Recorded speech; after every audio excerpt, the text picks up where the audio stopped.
سلیمان علیه السلام خوا کې یو کس ناست اسرائیل علیه السلام راغی نو چې کله رخصت شو نو راکس سلیمان علیه السلام ته وایي دا کس څوک وایي دا خو اسرائیل علیه السلام وایي ما ته بد قتل کې رہی زمان روح علی خو الله تعالی خو هوا ستا دپاره مسخر کړې ده هوا ته حکم وکړه چې ما ویسي سلیمان علیه السلام هوا ته حکم وکړه هندوستان ته هغه سړی ورسو اسرائیل علیه السلام چې کله دا سلیمان علیه السلام سره چېرته میلاویږي یو ځل نو سلیمان علیه السلام دې تپوس کوي چې په زندګۍ رقم داسې عجیبه حالات راغلي لږ راته بیان کا و یو واقعه خو هغه وه چې د یو انسان په مرګ کې 15 منټه ټیم پاتې و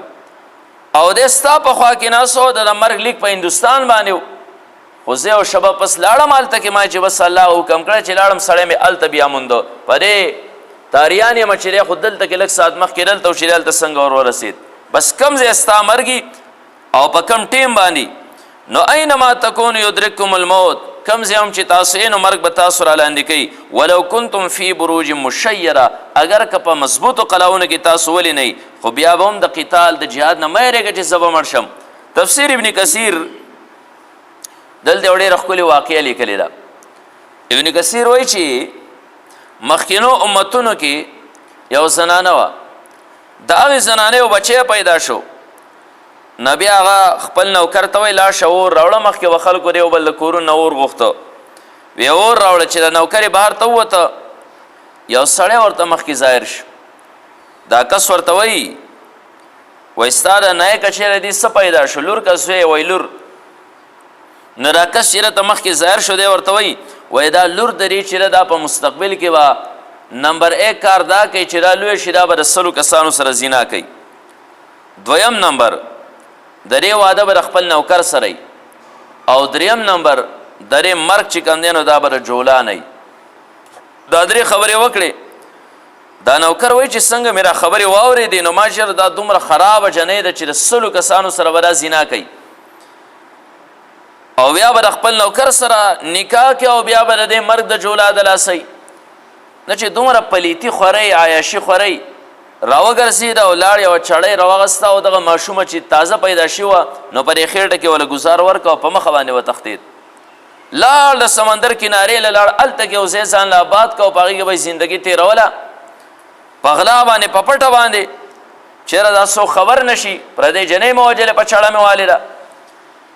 نه هغه ماشومه چې دا په چړه باندې ګزار ورکړه ابن کثیر وایي چې دا مړه نه شوه بلکې مور یې د دې علاج وکړو دا ټیک شوه چې کله ټیک شو نو دا کس چې د سمندر غاړې له تلی یوازې و د ورځې به ته مزدوري به یې کوله د بلا مال جمع کول لږ وخت کې الله تعالی د ډېر زیات مالدار کله چې مالدار کړو نو دی واپس دغه علاقې ته راغی اوس مې څوک پېژني نه بلا مال الله ورکړو پوزیشن بدل شو مخکې پردی نوکر و اوس خو چې کوم دی ډېر لوی مالدار دی په دې کلي کې ګرځي وایي نکاح کول غواړم او داسې کورنۍ چې اعلی کورنۍ چا ورته وي چې داسې یو زنانه ده یو جنۍ ده او دلته یو زنانه د هغې لور ده خو د حسن پې ختمه ده خلک راځي تپوس یې کوي خو هر چاله یې نه ورکوي ته مالدار یې کیدای شي تالی درکړي به چې څنګه یې ده تپوس وکړه د ده اندازې ولګوله دا خو یو مالدار کس دی نو لور یې وله ورکړه چې لور یې وله ورکړه نو بیا د واده نه وروسته دا خاوند د خپلې ښځې نه تپوس کوي وایي زه مخکې دلته کې په یو کور کې نوکر وم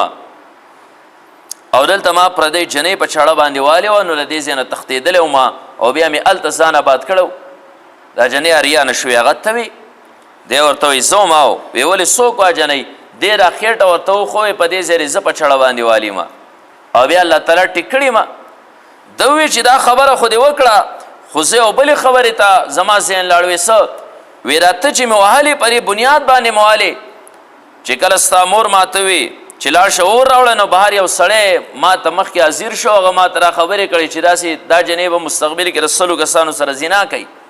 او بل دا چې د خپل نوکر سره به نکاح کوي او بل دا چې د دې مرګ به رجولانې د نوکر سره خو نکاح وشو ځکه ستا د مور نوکر ومه زه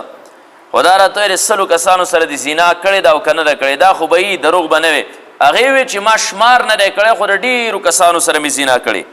هغه یې بس 100 به یي د هغې نه وروسته خو دا ښځه خاوند یې وس نه ده ورله یو مضبوط کور جوړ که ځکه چې هلته درېیمه خبره به هم رښتیا کي د دې مرګ به رجولانئ یو زبردست محل یې جوړ که او هر طرف ته چې کوم دی نو سوري مریدار سره لیو بلکل دې محل کې به زندګي به سر کوله چېره چېرته جولا دلته رانشي جولا دلته کې جاله جوړه نه کړي ځکه د دې مرګ بره جولا نه یو پیله دیو داسې ناستي په کټ کې نو په دیوال باندې جولا روان دی نو د زنانه وي ته چې د مایره دا شی روي او ښکته یې راواچوم مړي کله پاسې خپه یې وله راواچوله مړي که نو هغه جولا چې کله وچقې نو دی دارې وکړې نو د دې پورې خپو پورې او نکونو پورې د هغې هغه زهر چې کوم دی نو پاتې شو او ورو ور هغې سیرای شروع کړه هغې نه مړه شوه بهر کیف ابن کثیر واقعه ولیکله او بیا دا وایي چې ګوره د کم سیز نه الله تعالی په کم ټیم باندې تعالی مر مقرر کړی په هغې به مرې اگر که په پخو ورځونو کې دغې خاوند درې ښځې لپاره څومره د مرګ نه د بچ کېدو دپاره چې کوم دی نو هغه تعبیر وکړه بهر کیف د مرګ نه د بچاو تعبیر کول تدبیر کول دا چې کوم دی د توکل نه خلاف نه دي خو د الله تعالی فیصله چې کوم دی را غالب وي څه ټیم چې مرګ راشي